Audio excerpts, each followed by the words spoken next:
Sorry అండి. ఇందాక already చెప్పాను. అది డిలీట్ అయిపోయింది ఆ వీడియో. సో, మీకు సింపుల్ చెప్తున్నా. ఫుల్ జాయిన్ అంటే ఏంటి? చెప్తానండి. ఫుల్ జాయిన్ అంటే ఏంటి? లెఫ్ట్ ఇన్నర్ జాయిన్ అంటే ఏంటి? అవన్నీ చెప్తాను. ఇప్పుడు ఏబీ 2 సెట్స్ ఉన్నాయి కదా! ఏబీ 2 సెట్స్ ఉన్నాయనుకోండి. మొత్తం మొత్తం ఇంక్లూడ్ చేస్తే ఏమవుద్ది?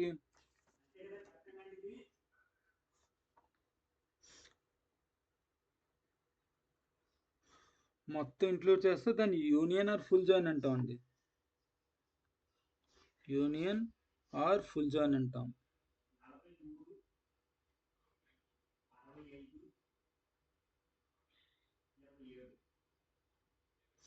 అదే ఒకవేళ కామన్ ఎలిమెంట్స్ ఉన్నాయనుకోండి, దాన్ని మనం ఏమంటాం? ఇన్నర్ జాయిన్ అంటాం. ఐజే ఇన్నర్ జాయిన్ అంటాం. అదే ఒకవేళ ఏబి సెట్స్ మొత్తం అన్ని ఇంక్లూడ్ అయిపోతే దాన్ని ఏమంటాం? ఫుల్ జాయిన్ అంటాం అనమాట. ఫుల్ జాయిన్ అంటాం, లేకపోతే యూనియన్ అంటాం అనమాట. ఏదో ఒకటి, ఏదైనా ఏదన్నా పర్లేదండి. ఒకవేళ ఏబి సెట్స్లో ఇంటర్సెక్షన్ పార్ట్ మాత్రం ఎక్స్క్లూడ్ అయిపోయి ఏబి టూ ఏబిలో అన్ని ఎలిమెంట్స్ వచ్చాయనుకోండి, దాన్ని ఏమంటాం అంటే దాన్ని అవుటర్ జాయిన్ అంటామండి.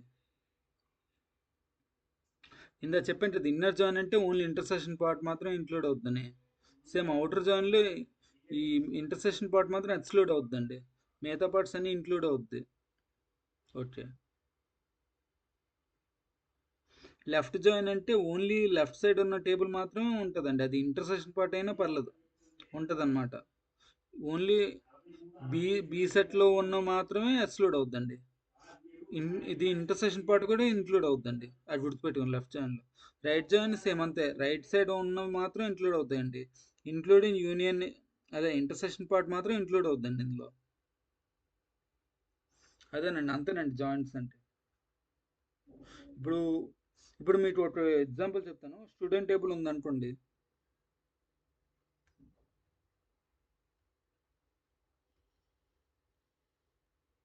ఏదైనా తీసేద్దాం. స్టూడెంట్ ఐడి ఉంది. ఐడి లెఫ్ట్ సైడ్ పెట్టుకుందాం.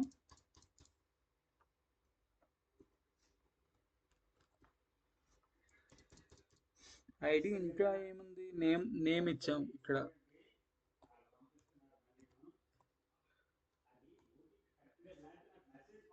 ఐడి 1 అనుకోండి.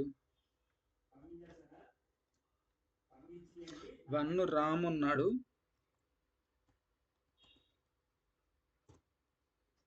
నెక్స్ట్ ఐడి 2లో ఎవరున్నారు? స్నేహ ఉంది.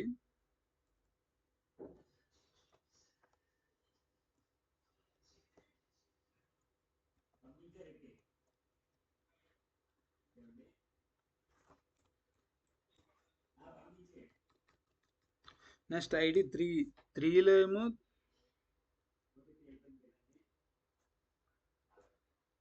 కిరణ్ ఉన్నాడు.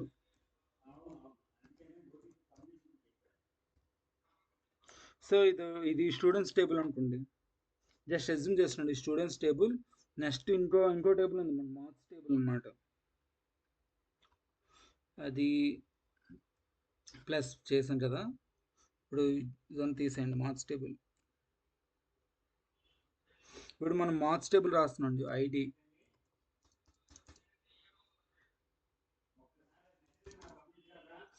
ఐడి ఇటు సైడ్ ఏముండాలి? మార్క్స్ పెట్టుకున్నాం.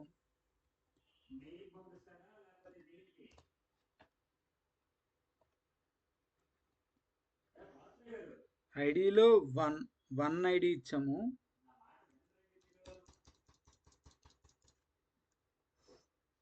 మార్క్స్ 80 మార్క్స్ వచ్చాయి.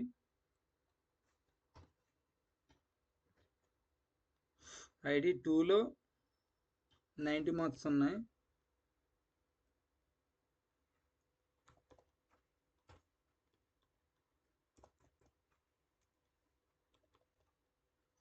ఐడి 3లో ఎంత ఇద్దాం? 70 ఇద్దాం. సరే, ఇది 3 కదా, 4 అని అజ్యూమ్ చేసుకోండి.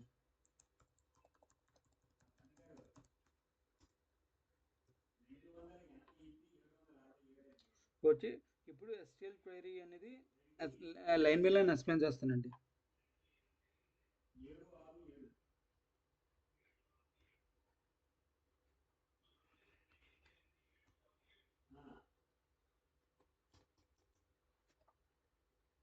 ఇప్పుడు SQL ఎలా మనం చేస్తాం, సెలెక్ట్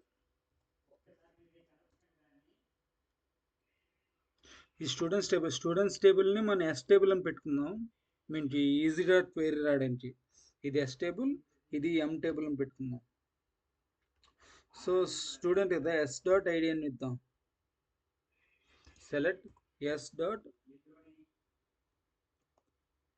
ఐడి కాలం కదా, ఇది కామా, నెక్స్ట్ స్టూడెంట్స్లో నేము అది కూడా సెలెక్ట్ చేద్దాం.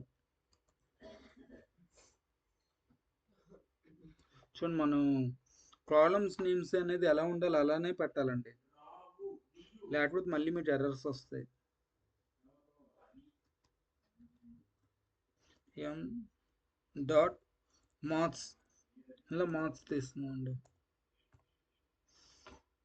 ఓకే, ఇక్కడ చాలండి. ఇప్పుడు ఫ్రమ్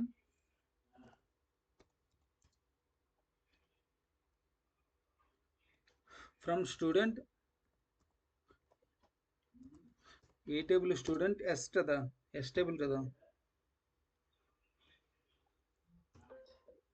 ఇప్పుడు ఫుల్ జాయిన్ అని పెట్టాం అనుకుందాం.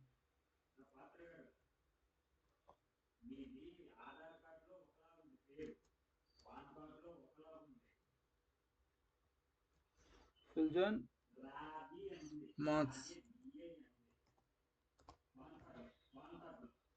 నేను ఫుల్ జాయిన్ చేద్దాం అనుకుంటున్నాను, ఫుల్ జాయిన్ అని పెట్టానండి. ఫుల్ జాయిన్ మార్క్స్ ఎం.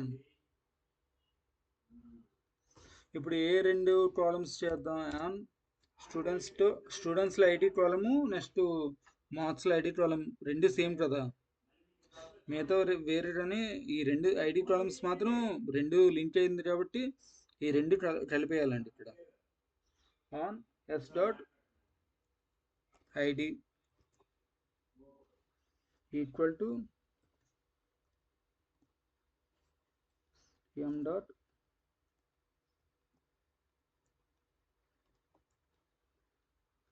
లాస్ట్లో సెమికోలన్ ఇవ్వండి, ఎందుకంటే ఇక్కడతో క్వైరీ ఎండ్ అయిపోతుంది కాబట్టి semicolon ఇచ్చేయాలండి.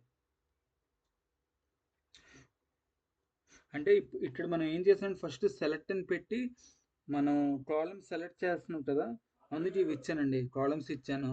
Next from student yes అంటే లెఫ్ట్ టేబుల్ ఏంటి, స్టూడెంట్ టేబుల్ కదా లెఫ్ట్ సైడ్ ఉన్నది, ఇది లెఫ్ట్ టేబుల్ అనుకోండి, ఇది రైట్ టేబుల్ అనుకోండి. మార్క్స్ అనేది రైట్ టేబుల్లో ఉంది. మార్క్స్ లెఫ్ట్ టేబుల్లో ఉంది, స్టూడెంట్స్ టేబుల్ కదా, కాబట్టి స్టూడెంట్ ఎస్ అని పెట్టాను. అంటే ఫస్ట్ టేబుల్ మనం పెట్టాలి, ఫ్రమ్ దగ్గర ఫస్ట్ టేబుల్ పెట్టేసిన తర్వాత ఫుల్ జాయిన్ మార్క్స్ ఎం.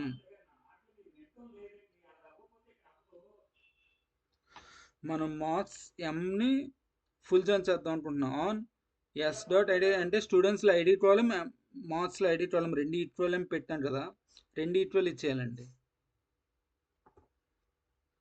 అంటే ఆ రెండు మ్యాచ్ అవుతున్నాయని. అప్పుడు రిజల్ట్ ఎలా వస్తుందంటే చెప్తాను.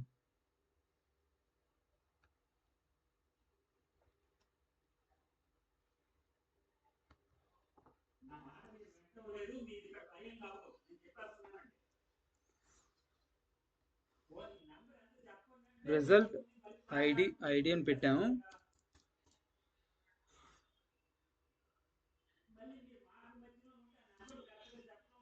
ఐడి తర్వాత నేమ్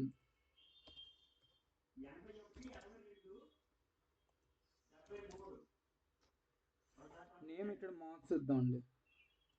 అంటే మార్క్స్ అనే అవుట్పుట్లో నేను అలా వస్తుందండి, నేను అవుట్పుట్ రాస్తున్నాను. జస్ట్ ఇక్కడ 1 అని వస్తుంది. నేమ్ ఏముంది 1లో, డ్రామ్ అని ఉంది కదా, రామ్ అని ఇస్తాను. రామ్ అని వస్తుంది. సారీ, మార్క్స్ ఏమొస్తుంది, 80 వస్తుంది కదా.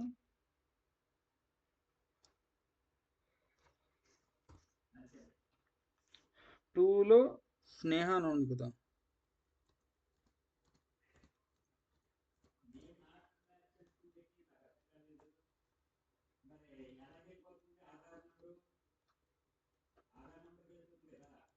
స్నేహ మార్క్స్ ఎన్ని వస్తాయి, 2లో ఎంత ఉంది చూడండి, 90 ఉంది కదా, 90 అని వస్తుంది. ఇప్పుడు త్రీలో ఏమొస్తుంది? కిరణ్ ఉన్నాడు కదా, కిరణ్.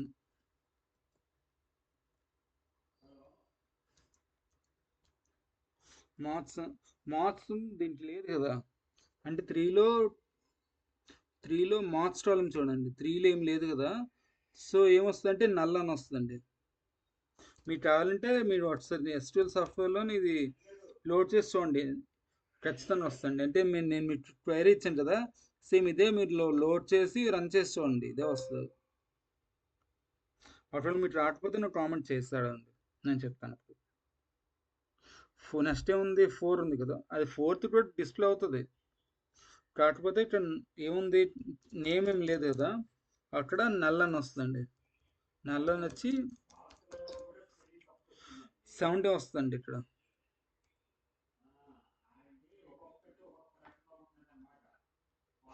ఇలా అవుట్పుట్ వస్తుందండి, అంతేనండి. అంటే మీరు ఒకసారి రన్ చేసి చూడండి. ఏంటంటే నేను మళ్ళీ స్టూడెంట్ టేబుల్ మార్క్స్ టేబుల్ రెండు లోడ్ చేయాలి, ఇదంతా కొంచెం టైం వేస్ట్ అని చెప్పి నేను మీకు ఇలా డైరెక్ట్ చెప్పేస్తున్నానండి, అంతేనండి. లెఫ్ట్లో ఉన్న టెర్న్కి మ్యాచ్ లేదు కదా, అందుకు ఇప్పుడు లెఫ్ట్ టేబుల్ ఇది కదా, ఇది లెఫ్ట్ టేబుల్, ఇది రైట్ టేబుల్. ఓకే, లెఫ్ట్ సైడ్లో చరణ్కి, లెఫ్ట్లో ఉన్న చరణ్కి మ్యాచ్ లేదు కదా ఇక్కడ. అంటే 3 అనే ఐడి లేదు, మ్యాచ్ లేదు కాబట్టి మన నల్లని వచ్చిందండి.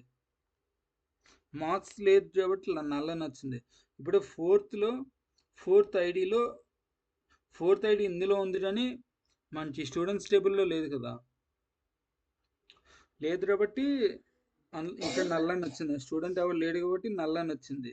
కానీ మార్క్స్ ఉంది కదా, మార్క్స్ అనేది 71, అంటే మనకి తెలియని వాల్యూస్ నల్లని వచ్చేస్తుందండి. అంతే అండి, ఇది ఇంతే చెప్పాలన్నానండి. సో మీకు అర్థమైందని ఆశిస్తున్నాను. మీకు ఏమైనా డౌట్స్ ఉంటే నాకు కామెంట్స్లో అడగండి. అంతే గైస్, అంతే ఇవాళ session today. Thank you guys, thank you for